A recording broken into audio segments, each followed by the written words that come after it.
இருவாக்கும் சேகரமும் கைகூட்டும் செஞ்சல் பெருவாக்கும் பீடும் பெருக்கும் உருவாக்கும் ஆதலால் வானூர் மாணிமத்தனை காதலால் கூப்பாதம் கை. அனைத்து உலக ஆன்மீக அன்பர்களுக்கு வணக்கம். அதாவது நம்ம இப்போ இந்த வீடியோவில் பார்க்கக்கூடிய விஷயம் என்ன அப்படின்னு கேட்டிங்கன்னா, 12 ராசிகளுக்கும் உண்டான பிப்ரவரி மாத ராசி பலன்கள். அதாவது பிப்ரவரி மாதம் 12 ராசிக்குமே என்ன பலன்கள் இருக்குது அப்படிங்கிறத நம்ம இதை பார்க்குறோம். இந்த 12 ராசிக்கும் என்னென்ன நல்ல விஷயங்கள் நடக்குது, என்னென்ன ஒரு குறைவான விஷயங்கள் இருக்குது, எதெல்லாம் செய்யலாம், இதெல்லாம் செய்யக்கூடாது, எந்த விஷயங்கள் செய்யும்போது கவனமாக இருக்கணும், எந்த விஷயங்கள் இயல்பாகவே உங்களுக்கு சாதகமாக கூடி வரும், சில நன்மைகளும் சில அதிர்ஷ்டமான விஷயங்களை பற்றியும் சில விஷயங்களை எச்சரிக்கையாக இருக்க வேண்டிய விஷயங்களை பற்றியும் நம்ம அந்த விஷயத்தில் நம்ம பார்க்குறோம். இதில் இந்த பிப்ரவரி மாதம் நீங்கள் பார்த்தீங்க அப்படின்னா பிளானட் பொசிஷன் அப்படின்னு பார்க்கும்போது சுக்கிரனுடைய பெயர்ச்சியும் புதனுடைய பெயர்ச்சியும் இருக்குது. சுக்கிரனுடைய பெயர்ச்சி அப்படிங்கிறது மாதத்தினுடைய ஆரம்பத்திலையும் மாதத்தினுடைய இறுதியிலையும் இருக்குது. அதே மாதிரி புதனுடைய பயிற்சி அப்படிங்கிறது இந்த மாதத்தினுடைய இறுதியில் மட்டும்தான் இருக்குது. இது எதுக்கு சார் எங்களுக்கு அப்படின்னு கேட்டிங்கன்னா, இந்த புதன் சுக்கிரன் தான் மாத கிரகங்களை பொறுத்த வரைக்கும் மாத பலன்களை தீர்மானிப்பதில் முக்கியத்துவம் வாய்ந்த கிரகங்கள். இதில் சில ராசிகள் மட்டும் நல்ல பலன்களையும் சில ராசிகள் மட்டும் நியூட்ரலான பலன்களையும் அனுபவிக்க இருக்கீங்க. இதில் எந்தெந்த ராசிகளுக்கெல்லாம் சாதகமான அமைப்பு அப்படிங்கிறத முதல்ல நான் சொல்லிடுறேன். இதில் மேச ராசிக்காரங்களுக்கு நல்லா இருக்குன்னு சொல்கிறீங்களே சார், எப்படி சார் இது 7 ரச்சனை போயிட்டுருக்கு, எப்படி சார் நல்லா இருக்கும்னு நீங்கள் கேட்கலாம். ஆனால் உங்களுக்கு இந்த பிப்ரவரி மாதம், அதாவது பிப்ரவரி அப்படிங்கிறது மார்கழியும் தையும் இணைஞ்சு வரக்கூடிய மாதம். இந்த மாதத்தில் இருக்கக்கூடிய மாத கிரகங்களும் வருட கிரகங்களும் உங்களுக்கு சாதகமாக இருக்குது.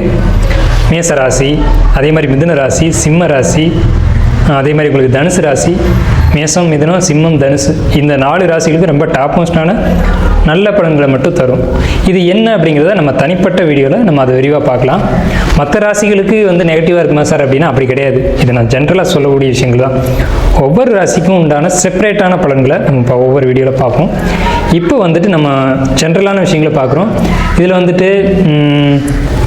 இது யாருக்கு சாதகம் யாருக்கு பாதகம் அப்படின்னு பார்க்கும்போது கல்வி, மாணவர்களை பொறுத்த வரைக்கும் கல்வி, போட்டித் தேர்வு எழுதக்கூடியவங்க, நீட் எக்ஸாம் எழுதக்கூடியவங்க, அதே மாதிரி மாணவர்களை பொறுத்த வரைக்கும் எல்லா மாணவர்களும் நீட்டு தேர்வு அல்லது ஸ்டூடெண்ட்ஸு இப்போ அந்த போட்டித் தேர்வு எழுதக்கூடியவங்க, 10th +2 எழுதக்கூடியவங்க, அதில் படிக்கக்கூடியவங்க, இவங்களை பொறுத்த வரைக்கும் எப்படி இருக்கும் அப்படின்றத பற்றியும், அதே மாதிரி ஒரு 7ஆம் சீட்டு பிடிக்கிறவங்க அல்லது 7ஆம் சீட்டு போடுறவங்க இவங்களை பொறுத்த வரைக்கும் எப்படி இருக்கும் அப்படிங்கிற இந்த பிப்ரவரி மாதத்தில் நம்பி செய்யலாமா ஒரு விஷயத்தை அப்படிங்கிறத பொறுத்த வரைக்கும் அப்படிங்கிறத பற்றியும், கடன் வாங்கலாமா, புதிய தொழில்கள் பண்ணலாமா அப்படிங்கிறத பற்றியும் நம்ம அந்த 12 ராசிக்குமே பார்க்க இருக்கோம். 12 ராசிக்கும் ஏற்ற இறக்கங்கள் எப்படி இருக்க போகுது அப்படிங்கிறது இந்த வீடியோவில் ஒவ்வொரு வீடியோலையும் தனிப்பட்ட முறையில் நம்ம பார்க்க இருக்கோம். வணக்கம் மேசராசி என்பர்களே. இந்த மேசராசியை பொறுத்த வரைக்கும் பிப்ரவரி மாதம் எப்படி இருக்கும் அப்படிங்கிறத நம்ம பார்க்குறோம். உங்களை பற்றி நான் சொல்ல வேண்டியது இருக்குது. முதல்ல ஃபஸ்ட்டு விஷயம், இந்த பிப்ரவரி மாதம் உங்களுக்கு எல்லா முடிவுகள்லையும் ஒரு தெளிவு இருக்கும். சிந்தனைகள் ஒரு புதிய உத்வேகத்தோடு இருக்கும் அப்படின்னே சொல்லலாம். ஏன்னு கேட்டிங்கன்னா, இந்த பிப்ரவரி மாதம் ஆரம்பிக்கக்கூடிய நாள், அதாவது பிப்ரவரி முதல் நாள் 1ஆம் தேதி அப்படிங்கிறது மார்கழி மாதம் 17ஆம் தேதி அன்றைக்கு பார்த்தீங்க அப்படின்னா உங்களுக்கு சந்திரன் ரீதியாக பார்க்கும்போது சந்திரன் உங்களுக்கு நல்ல நிலையில் இருக்குது. ஸோ அதனால் உங்களுக்கு ஒரு புதிய உத்வேகத்தோடு இந்த பிப்ரவரி மாதம் இருக்கும். இதனால தான் நம்ம மேலே சொல்லும்போது என்ன சொன்னோம்னா, மேசராசிக்கு 7 ரச்சனை இருந்தாலும் இந்த மாதம் சிறப்பான மாதம் அப்படின்றத சொன்னோம். கவலைகள் உங்களுக்கு நிறைய இருக்கலாம், ஆனால் கவலைகளுக்கான ஒரு தீர்வை நீங்கள் கண்டுபிடிப்பீங்க. இது தேவையா தேவையில்லையா, இந்த கவலை நமக்கு அவசியம்தானா அப்படிங்கிறத நீங்கள் தெளிவான ஒரு முடிவுக்கு வருவீங்க. இந்த பிப்ரவரி மாதத்தில் ஒரு தெளிவு கிடைக்கும், நல்லது கெட்டது புரியும், முடிவுகள் புதியதாக இருக்கும், எல்லா முடிவுகளும் உங்களுக்கு பயனுள்ளதாக அமையும். இதில் ஒரு பியூட்டியான விஷயம் என்னன்னு கேட்டிங்கன்னா, வர இருக்க பிரச்சனையை நீங்கள் தவிர்த்துக்குவீங்க. அதாவது சொல்லப்போனால் ஓடி போனவனுக்கு 9ல் குறும்பாங்க. அந்த மாதிரி தான் உங்களுக்கு இந்த பிப்ரவரி மாதத்தில் வரக்கூடிய பிரச்சனைக்கு நீங்கள் ஒரு அணைக்கட்டு போட்டுருவீங்க மேசராசியை பொறுத்த வரைக்கும். ஆனால் பிரச்சனைகள் வராதுன்னு நான் சொல்லலை, வரும் முன்கூட்டியே நீங்கள் என்ன செய்வீங்கன்னா, அதாவது ஆக்சுவலாக மேசராசியை பற்றி சொல்லணும் அப்படின்னா எதுக்கெடுத்தாலும் பொசுக்குன்னு கோவம் வரும். எப்படா இவன் நம்மகிட்ட சண்டைக்கு வருவான்னு தோணும் நமக்கு. நம்மளுடைய ராசியினுடைய தன்மையே அதுதான், இயற்கையினுடைய அமைப்பே அதுதான். ஆனால் அப்படிப்பட்ட நமக்கு இந்த காலகட்டம் மட்டும் எப்படி இருக்குன்னா, பிரச்சனைக்கு வரக்கூடியவனை எப்படி ஆஃப் பண்ணுறது அப்படிங்கிறது நமக்கு முன்கூட்டியே தெரியும். அது கரெக்டாக ஸ்கெட்ச் போட்டு வைக்கிறீங்க. அதாவது மேசராசிக்கு கோபம் வரும், புத்தி கூர்மையும் இருக்கும். அந்த புத்தி கூர்மையை பயன்படுத்தக்கூடிய காலகட்டம் எது அப்படின்னு கேட்டிங்கன்னா இந்த பிப்ரவரி மாதம்தான். ஸோ அதனால் நீங்கள் கவலைப்பட வேண்டியதில்லை. உங்களை பற்றி நான் சொல்லக்கூடிய விஷயம் இதுதான். பிப்ரவரி மாதம் உங்களுக்கு வரவேண்டிய பிரச்சனைகள் தவிர்க்கக்கூடிய மாதம் அப்படின்னு நம்ம சொல்லலாம். ஃபர்ஸ்ட் விஷயம். ரெண்டாவது, உங்களுக்கு பொருளாதாரம் எப்படி இருக்கும் அப்படின்றத நம்ம பார்த்துருவோம். இந்த பிப்ரவரி மாதத்தை பொறுத்த வரைக்கும் மேசராசிக்கு சுக்கிரனுடைய அமைப்பு எப்படி இருக்குது அப்படின்னு பார்த்தீங்கன்னா ரொம்ப சிறப்பாக இருக்குது. பொருளாதார வரவுகளை பொறுத்த வரைக்கும் வர வேண்டிய அமௌண்ட்டு, கடன் கொடுத்த அமௌண்ட்டு, இந்த பிப்ரவரி மாதம் அப்படிங்கிறது உங்களுக்கு எல்லா விஷயங்கள்லையும் ஹாப்பினஸ், அதாவது சந்தோஷம் கிடைக்கும் அப்படிங்கிற மாதம் தான் மேசராசிக்கு இருக்குது. 12 ராசிகள்லையுமே அதிகபட்ச சந்தோஷம் அப்படின்னு சொல்லக்கூடியது ஒவ்வொருத்தருக்கும் ஒவ்வொரு விதத்தில் மாறுபடலாம். ஒருத்தருக்கு குடும்பம் சந்தோஷமாக இருக்கிறது அவருக்கு சந்தோஷமாக இருக்கலாம், ஒருத்தருக்கு அவர் மட்டுமே சந்தோஷமாக இருக்கிறது சந்தோஷமாக இருக்கலாம். ஆனால் இந்த மேசராசியை பொறுத்த வரைக்கும் பிப்ரவரி மாதம் கொஞ்சம் டிஃபிகல்ட்டாக தான் இருக்கும். அது டிஃபிகல்ட் அப்படின்னு சொல்லக்கூடியது கொஞ்சம் வித்தியாசமான மாதம் நம்ம மென்ஷன் பண்ணுறோம். என்னன்னு கேட்டிங்கன்னா இந்த மாதம் மொத்தத்தில் சந்தோஷங்களுடைய உச்சத்துக்கு போயிட்டு வரக்கூடிய ராசி எதுன்னு கேட்டிங்கன்னா நம்ம ராசி தான், நம்ம மேச ராசி தான். நல்லது கெட்டது புரிஞ்சு நடந்துக்கிறது, முடிவுகளை தெளிவாக எடுக்கிறது, முடிவுகள் தெளிவாக எடுப்பதன் மூலமாக எல்லா பிரச்சனைகளையும் தவிர்த்துக் கொள்வது அப்படிங்கிற ஒரு பலனை நம்ம இங்கே மென்ஷன் பண்ணுறோம். மறுபடியும் நம்ம அதை தான் சொல்கிறோம். ஆனாலும் மனதுக்குள்ள ஒரு இனம் புரியாத ஒரு குழப்பங்கள், இடரல்கள்னு சொல்லலாம், கரெக்டான வார்த்தை தான், ஒரு உறுத்தல்னு சொல்லலாம். அந்த மாதிரி ஒரு விஷயம் தொடர்ந்து கொண்டே இருக்கும். அது இல்லைன்னு நம்ம சொல்ல. ஒரு குறைன்றது மனசுக்குள்ள இருக்கும், ஒரு ஹாப்பினஸும் இருக்கும், சந்தோஷம். அதாவது ஒரு நிலை இல்லாத தன்மைன்னு சொல்லலாம், கரெக்டான வார்த்தை தான், நிலை இல்லாத தன்மை. ஒரு அலை போகிற மாதிரி, ஒரு அலை வேகமாக மேலே ஏறி போய் கீழே இறங்குது இல்லைங்களா, அது மாதிரி ஒரு நிலையற்ற தன்மையோட இந்த மேசராசி பிப்ரவரி மாதத்தை கிடப்பீங்க. ஆனால் பர்சன்டேஜ் ரீதியாக, அதாவது ஒரு அளவீடு அப்படின்னு நம்ம பார்த்து சொல்லும்போது உச்சபட்ச சந்தோஷங்களை பிப்ரவரி மாதத்தில் மேசராசிக்காரங்க பார்ப்பீங்க. சார் நீங்கள் சொல்கிறீங்க எல்லாம் அப்படியே நடக்குது அப்படின்னு கேட்டிங்கன்னா அதுக்கு நான் பொறுப்பில்லை. ஏன்னு கேட்டிங்கன்னா உங்களுடைய சுயஜாதகம் ஒன்று இருக்குது, அது முடிவு செய்யணும் அந்த விஷயத்தை. அதுக்காக சந்தோஷத்துக்காக நம்ம சொல்கிறோம்னு இல்லை, இருக்கிறத சொல்கிறோம், நடக்காதுன்னு அவன் செய்யுது. உங்களுக்கு இந்த மாதத்தில் பிப்ரவரி மாதத்தில் சுக்கிரனுடைய அமைப்பு ரொம்ப சூப்பராக இருக்குது. 2 டைம் உங்களுக்கு சுக்கிரனுடைய பயிற்சி அப்படிங்கிறது வருது. அந்த 2 டைம் வரக்கூடிய சுக்கிரன் பயிற்சியுமே உங்களுக்கு சாதகமாக தான் இருக்குது. அப்போ பொருளாதாரத்தில் இந்த மாதம் அப்படிங்கிறது கண்டிப்பாக உங்களுக்கு நல்ல ஒரு அமைப்பில் தான் இருக்குது. பொருளாதாரத்தை பொறுத்த வரைக்கும் எந்த பிரச்சனையும் இல்லை. வரவேண்டிய பணங்கள் வரும், கொடுத்த பணம் திருப்பி வரும், வேலை பார்க்குற இடத்துல சேலரி கரெக்டாக போடுவாங்க, இன்க்ரிமெண்ட் கிடைக்கும். குடும்ப ஒற்றுமை அப்படிங்கிற ஒரு விஷயம் இங்கே ரொம்ப முக்கியமாக பார்க்கப்படுது. கணவன் மனைவி உறவு அப்படின்றத பொறுத்த வரைக்கும் ரொம்ப கவனமாக இருக்கணும். என்னன்னு கேட்டிங்கன்னா கணவனை மனைவி புரிஞ்சுக்கணும், மனைவியை கணவன் புரிஞ்சுக்கணும். இது ரெண்டுமே இல்லாத இடத்துல ஒரு பிரச்சனைக்குரிய விஷயம்தான். கணவன் மனைவி ஒற்றுமை தான் ரொம்ப முக்கியம். ஒரு குடும்பத்தை, அதாவது ரெட்டை மாட்டு வண்டின்னு சொல்லுவாங்க, அந்த ஓடுகிற வண்டியோட 2 மாடு 2 திசையில் போனால் குடும்பம் போகிறது எங்கேன்னு ஒரு பாட்டு, ஒரு பழைய இளையராஜா பாடல் கேட்போம். அந்த மாதிரி இல்லாமல் குடும்ப ஒற்றுமையோட இந்த மாதத்தில் போகும். ஆனால் இதுக்கு முன்னாடி பிப்ரவரி, ஜனவரி 2025 இதெல்லாம் பார்க்கும்போது கணவன் மனைவிக்குள்ள நிறைய சச்சரவுகள் இருந்திருக்கு. சச்சரவுகள் அப்படின்னா ஒன்றுமே இருக்காது, ஆனால் 2 பேரும் அதட்டி பேசிக்குவாங்க. எங்கேயுமே ஒரு மனைவி குரல் வசந்தது அப்படின்னா கணவனுக்கு கோவம் வரும். கணவன் ஒரு வித்தியாசமான நடவடிக்கைகளில் ஈடுபடுறார் அப்படின்னா மனைவிக்கு கோவம் வரும். இந்த பிரச்சனைகள் நான் ஓப்பனாக சொல்ல, மறைமுகமாக சொல்கிறேன், இந்த பிரச்சனைகள் மேசராசிக்கு நடந்து கொண்டிருந்தது உண்மை. ஆனால் பிப்ரவரி மாதத்தில் இதெல்லாம் மறந்துட்டு நமக்கு துணை மனைவி தான், மனைவிக்கு துணை கணவன் தான் அப்படின்ற குடும்ப ஒற்றுமையோட புரிஞ்சுக்கிட்டு செயல்படக்கூடிய காலகட்டம்.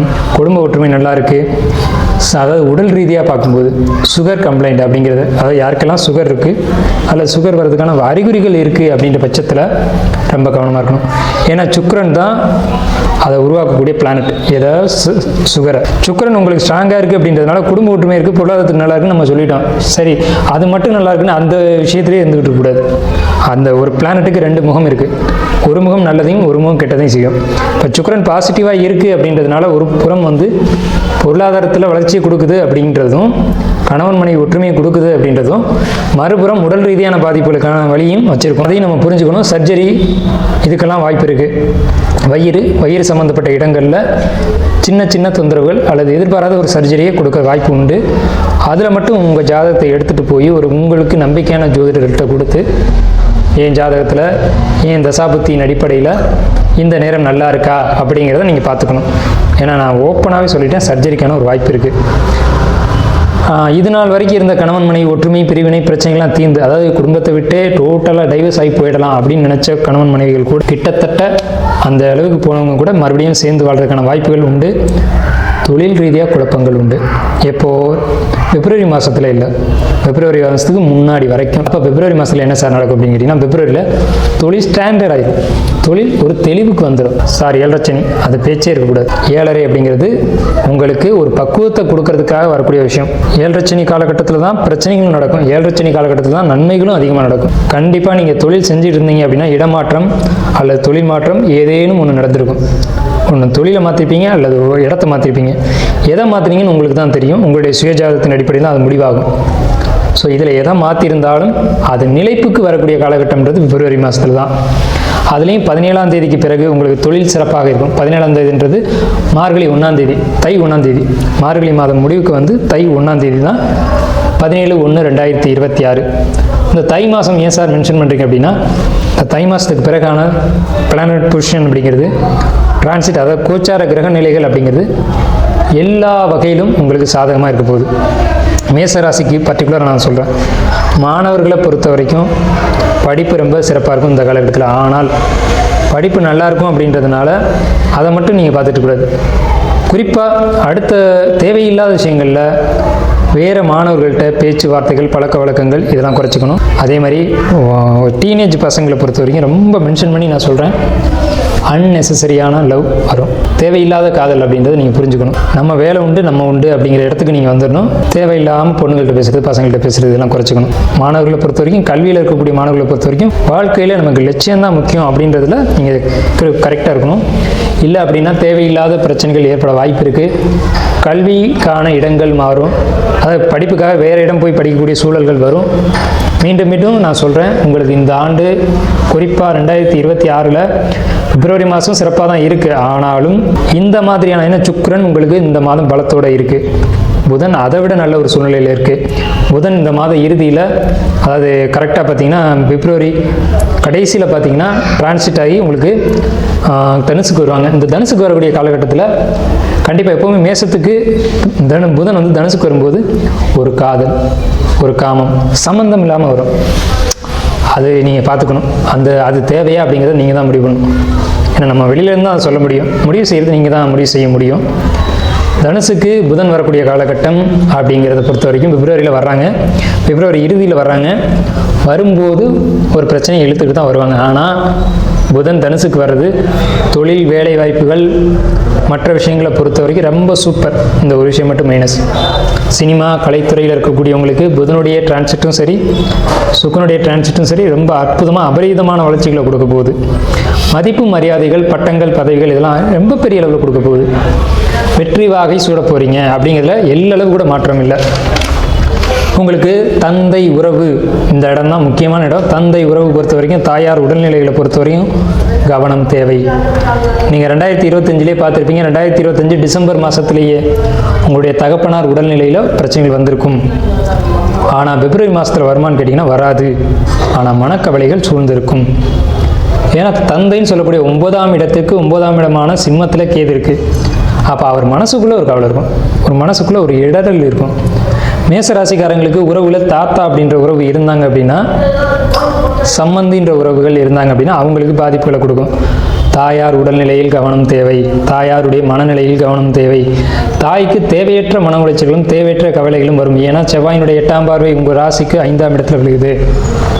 போக்குவரத்தில் கவனமாக இருக்கணும். யாருன்னு கேட்டிங்கன்னா மேசராசிக்காரங்க இல்லை, மேசராசிக்காரங்களுடைய தந்தையும் சரி, மேசராசிக்காரங்களும் சரி, 2 பேரும் போக்குவரத்து பயணங்களில் ரொம்ப கவனமாக இருக்கணும். சனியினுடைய 3ஆம் பார்வையானது உங்கள் ராசிக்கு 2ஆம் இடத்தை பார்ப்பதால் உங்களுக்கு மனக்குழப்பங்கள், தனியாக பேசிக்கொள்ளக்கூடிய அமைப்புகள் கூட வரலாம். செவ்வாயினுடைய 4ஆம் பார்வை உங்கள் ராசிக்கு விழுவதால் சொத்துக்கள் வாங்கக்கூடிய அமைப்புகள் நிச்சயமாக இருக்குது. இதுதான் நான் மறுபடியும் சொல்கிறேன். இந்த காலகட்டங்களில் பிப்ரவரி மாதத்தில் எப்படி சார் நல்லாயிருக்கும், எப்படி சார் நல்லாயிருக்கும் நீங்கள் மறுபடியும் கேட்டிங்கன்னா, உங்களுடைய ராசி 40 நாள் செவ்வாய் வந்து பார்ப்பார், ரொம்ப சூப்பராக இருக்கும். சனி 3ஆம் பார்வையை 2ஆம் இடத்தை பார்ப்பார், சூப்பராக இருக்கும், பிரச்சனை இல்லை. மொத்தத்தில் 100க்கு 100% மேசராசிக்கு பிப்ரவரி மாதம் சிறப்பாக மட்டும்தான் இருக்க போகுது. அப்படிங்கிறதுல எந்த மாற்றமும் இல்லை. என்னை பொறுத்த வரைக்கும் நான் அது துல்லியமாக சொல்லுவேன். ஸோ இது வரைக்கும் நம்ம பார்த்தது எல்லாமே பொது பலன்கள் தான். இதை நான் இடையிலே மறைமுகமாக சொல்லிட்டேன். உங்களுடைய தனிப்பட்ட ஜாதகத்தை நீங்கள் எங்களை மாதிரி அஸ்ட்ராலஜர்ட்டையோ உங்களுடைய ஆஸ்தான ஜோசியர்கள்ட்டையோ பார்த்து பலன் கணித்து கொள்ளவும் அதுவே சிறந்ததாக இருக்கும். நன்றியும் வாழ்த்துக்களும். வாழ்க வளமுடன்.